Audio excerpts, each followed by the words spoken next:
Comes to order at 5:31. Let's jump right into roll call. Eric. Here. Joey. Here. Tanya. Here. Edgar. Here. Dane. Here. I'm here. Alex. Here. Dr. Kennedy. Here. Lacey. Here. Kane. Demetria. Here. Kirti. Here. Greg. Here. Vinay. Here. Patrick is excused and Brandon. Awesome. So if everyone could look over this evening's agenda, entertain a motion for approval whenever. I just wanted to point out that I had, there's a correction for the amount for the Wildcat loan, so that's 1934. They have emailed me an updated number, it's actually 755. Thank you, Lacey. Eric. Motion to approve the agenda. Awesome.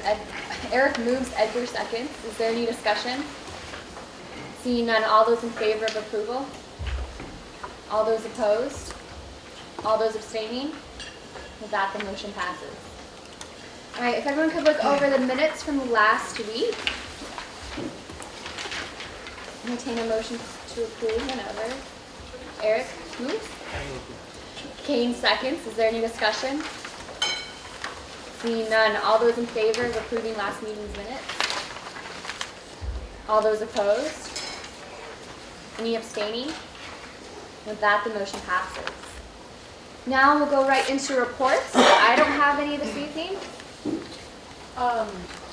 Okay, yeah, I'll start. So we have, I just want to let everybody know, draw attention, that we have $66,978 left for the supplemental budget. The other piece that I wanted to get some feedback on was what we talked about last week was minimum wage increase.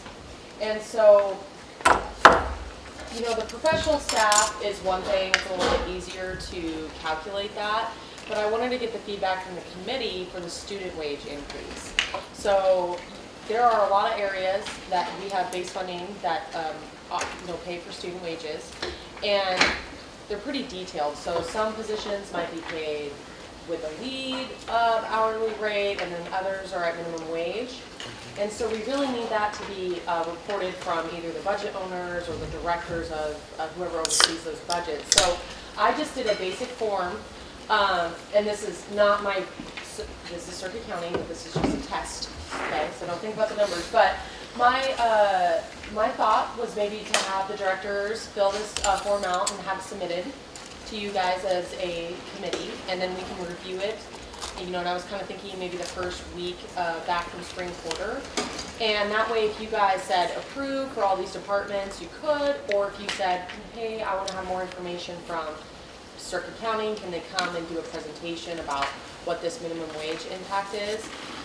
And the thought process behind that really has to do with maybe looking at those individual budgets to see if they can handle the minimum wage increase as opposed to allocating money that they may or may not need. So I think it would be maybe a good thing to have the committee weigh in on that, but I wasn't sure exactly how you guys would like to have that presented to you.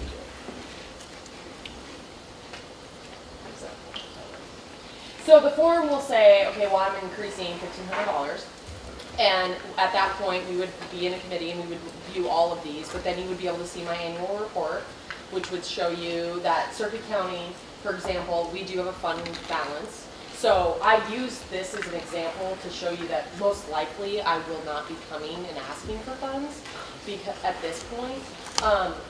But then you would be able to see, okay, fund balance, and if you saw, hey, they do have a heavy fund balance, or no, they are showing that they're going to go and dip into the reserves, maybe they do need it, or maybe it is a complicated area and you would like to have more presentation materials. You know, we talked about student union operations. She kind of already did that with her annual report, but maybe, you know, you have the rec center that's pretty heavily funded, and some of these others that are not just $2,500, they're actually thousands and thousands. Oh, yeah. Okay.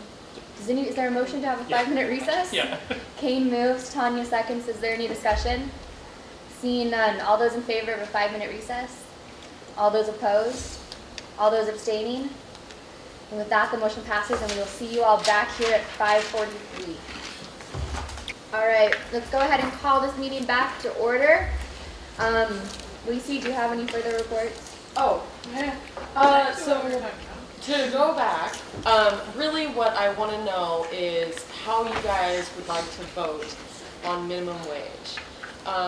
You know, in the past, there has been, well, we just do a flat percentage across the board on the allocation of the overall allocation, which is probably going to give a lot of cushion to some of these areas, which might be something that you guys are okay with. But, or do you kind of want to look at it maybe program by program and to have the directors submit a form so that you guys can review it and see what that overall impact is? Eric? I'd like to see the overall impact, but also on the other side of that, I think a general increase is best. Sorry, I might have missed it, but how many areas would it be? So we roughly have 55 base funded areas. Not all of those are base funded for student wages, but it is a chunk. And from, you know, the way we calculate full-time positions is a little bit easier in the system. But what you guys have heard from Cherie's last presentation is that there is a pretty good practice of, well, there's a minimum wage increase, but then there's always a lead student that usually gets paid more. And so I was wondering if you guys felt like, well, if the minimum wage went up 50 cents, then the lead should go up 50 cents, or do you guys want to look at how many students that they actually employ and at what rate they employ those students? More general question. I haven't been a part of when base funding is actually putting in their proposals, but is this something they're supposed to anticipate in theory? In their wage budget? increases over the? So they for base funding purposes, they based it off of the current, at that point, that current wage. So they did not anticipate any increases on both professional staff or students. And so now, like last year, we were in a place where we didn't need to do a student wage, minimum wage increase because they could absorb that within their budgets. But now we're kind of hitting to that point where it's not necessarily easily absorbed. And this sets the stage for the next minimum wage increase, which is going to go up to $13.50 next January. So this will be something that I kind of want to have a thoughtful process of how the committee wants to be a part of that. And to go back to the base funding piece, that was a part because we had some areas who were who were putting in their requests and others who were not. So the directive given was for them not to include it and knowing that it would come up as part of this normal process.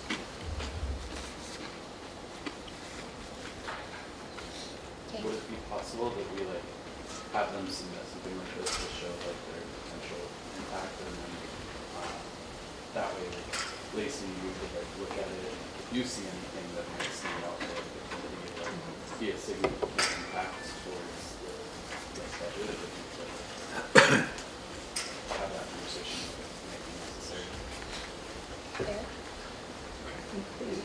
Pardon me, is it possible to also include, just as an idea, next year's increase, so we dramatically more than this year's? I don't know, maybe. I can't hear you, sorry. Oh, I asked a question if it would be possible to include next year's increase also, so we can have an idea of where it's going, since Where it's it's still going. going to be under the current quadrennium. So yes, we can have them submit it, but we will only be voting on this current year, but we can definitely see if they can project it out, just to see what that impact is, because it is something that will ultimately impact our supplemental budget, because as we talked about at the beginning of the year, all the funds are really in one spot. So if the more we allocate to minimum wage, the less the supplemental budget will be. So I can kind of adjust the form and have them submit it to me, and then I can compile everything and kind of give an overview with being able to share the documents with you guys if you guys had more questions and wanted more detail, then we could kind of go that route. We do have some time. We don't have to vote on it right now. We just want to make sure we do it before the end of the year so that they can, plan appropriately for next year. So, Great. So, I guess recognizing that there are different ways we could handle this, but also recognizing that depending on which way we decide to go could become a huge amount of your time moving forward. So is it possible that you can recommend to us what is maybe a good solution that doesn't create a huge workload on everybody that, I mean, I know we want to check things out, but it seems like it's something that has to happen because we do have student workers, we do have minimum wages going up, we have to address it.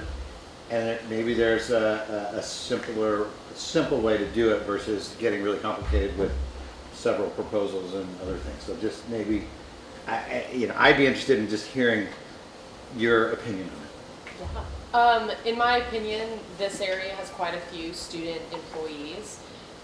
We have two So what I think we should probably do is have the directors, the budget owners, these individuals fill out some sort of form that says this is the impact and this is why. Because it isn't as simple as, well, we have 200 students and we need to increase it by X amount. We have very highly functioning areas. We have student involvement, we have the student union and the rec center, and they all have levels of students that do certain specific jobs, and they're paid accordingly. And I think it would be good for the committee to know what those are. So what I think is we can send out this form, have them fill it out. I can compile everything in a big picture of saying this is the total dollar figure by program, which is you would get that anyways. And then if you felt like you said, and I could point out some things, but then we would have additional backup to why that increase would be X amount, and then we could go from there. And it might be as easy as, yep, everything looks good, or if you had a specific question about a specific program, we could, and I'm looking at Joey here, ask them to come and present if you had follow-up questions. Yes. Okay, great. I second that. Okay, so I will be doing this at the same time as we do the full-time minimum wage increases too. We'll just package everything all up together and make sure the vote then goes up to the PBAC. So. As for other updates, Holy Toledo, I lost my train of thought. I did reach out to Mariachi. They have requested a meeting, so I haven't touched base about the details yet, but hopefully next week I'll have more details for you guys. Well, I gave you the update on the lockdown and situation, and I'll keep you posted as I get more. The other parts of my normal one was welcome to our new member, and welcome Greg. Not usually great, this eventful. great first meeting back, and great first meeting joining us. It is not normally this lively or exciting. The other part is what we're going to go into here in a minute is 1927, and this is the Social Studies Conference, the $20 request that we didn't have someone present or reach out. On Thursday, I did come in, and the individual had reached out and left a voicemail prior to our meeting, but I was not in the office.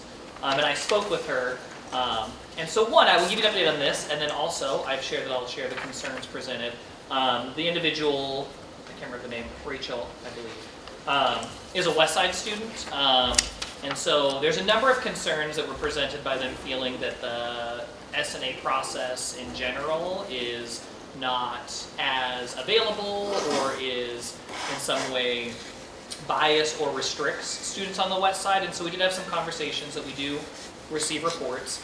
Part of that was just a general piece of her saying that she doesn't believe students on the West Side are aware of the option, and so we did talk about some of that as well, but also with the piece of her understanding was she thought she had to come to Ellensburg to present in person and was not able to come to Ellensburg in any way, and she also has class right now on Wednesday evenings, as we know was similar to one of our other presenters who was heading to class.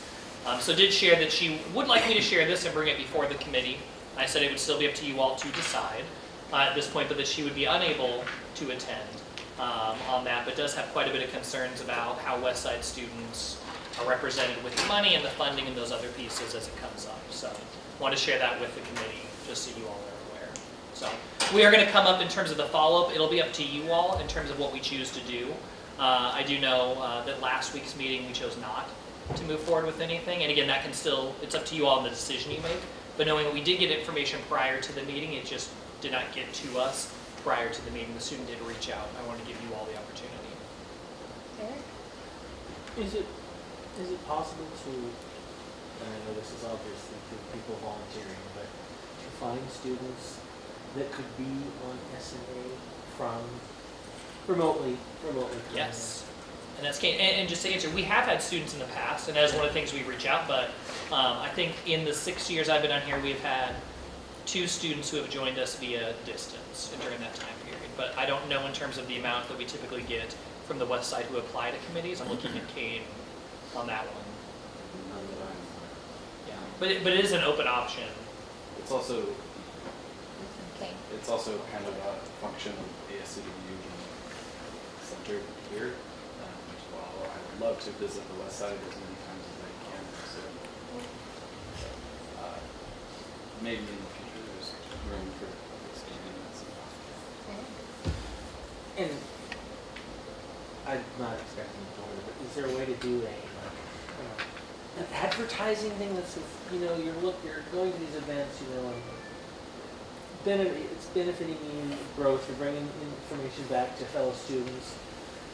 There's the S&A committee, and you can request funds, and you can also do it remotely. You can present remotely, like some sort of, information campaign.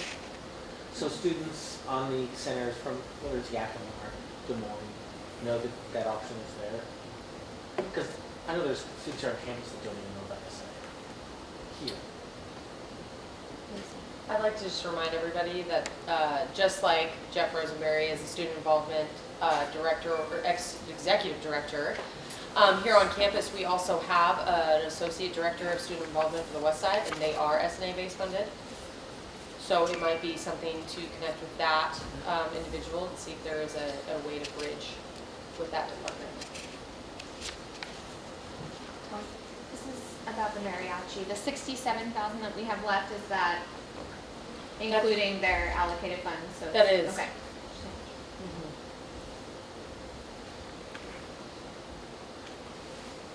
That was all that I had for my remarks. Okay. So we'll jump right into public comment. First call. Is there any public comment at this time? Kane. So, one thing that I wanted to bring to you all is that I've been working the past couple of weeks to put on a fair of sorts. And Eric, you just mentioned students on campus not really knowing what S&A is. Well, this would be something that would educate students about what S&A is and where their money is going. Because we've been in a lot of talks recently about fees and fee increases, and, services and activities that are provided to students. Well, I wanted to give an opportunity for some of the base-funded areas from S&A to come to the CERC table and sort of like a club fair, but with more of an emphasis on student money has gone into our department, this is what we do with it, and these are also the services that we provide. So I reached out and invited a couple of those areas, and getting responses consistently. So it's going to be taking place on March 6th. One of the things that I did want to have was, of course, where I really want to start kicking off a committee campaign for the coming year, and getting students appointed and getting things going in gear with the incoming exec VP for next year. So it would kind of just be like a Kickstarter for that. Any questions for Kane? I guess the questions, and I apologize if you touched on any of these as I said. I do know there have been questions about it from some of the funding groups coming in, because it's specifically, I think the email had gone out talking about advertising what students have available here, and a number of them, going back to our prior conversation, are specific to students on the west side, but their supervisors are directing them that they need to be present and show up for this. There's also some orientation pieces on the west side that may be conflicting with some of that too. So I don't know if any of them have reached out to you all. They've reached out to me in some of the questions. So. We did request that those that were getting even funding for West Side students, I still thought it was important that they come and show what the students are paying for, because even us here are paying for those West Side centers, and that's something I'm hoping that in the future we can get more connection with, and understanding that Career Services has 2 peer, or not peer advisors, but career advisors in Seattle. Like, I would never have known that if Scott Carlton hadn't told me. So, more so it was, even there were areas that I had invited that weren't even base funded by S&A, places like financial aid, student financial services, counseling center, which is student fee funded, but not by S&A. So, that, I do see where the confusion came from. It's very anonymous, and I'm responding as best. Yeah. So far, it's been taken very well, as far as. Is there any further public comment at this time?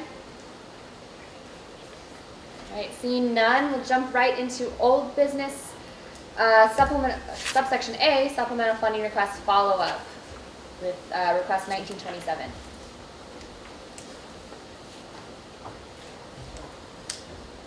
Well, I don't have anything to present other than what I said. Okay. So it's really open to you all. If you want to have additional discussion or ask questions. I mean, the student didn't share much more other than the conference is happening. They're going right now. They already paid for the $20 registration, but are still seeking S&A funding for it.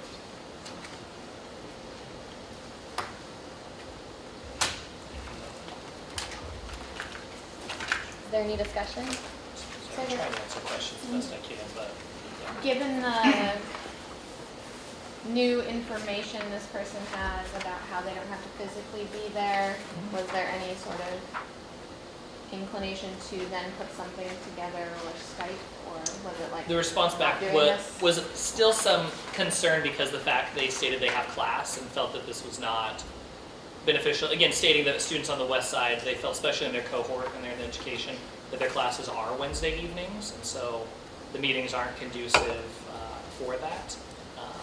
In the sense of, yeah, whether there be other alternatives of us having alternate meetings to allow for those requests to come forward or not. Eric? Is this, would this be for one person? Yes. And you don't necessarily, you don't necessarily have to be the person going and presenting, right? As long as you can answer the question? Or just- Well, to clarify, there's not actually a requirement. We request people to come and present. Okay. The extent of any requirement is that they submit the packet to receive funding. But there is no requirement on it, which is also what the student brought up. But yes, I can answer questions, but I have to answer this. This is Joey. Okay. I think that maybe potentially we, and Joey would probably want to hear this as well, but, you know,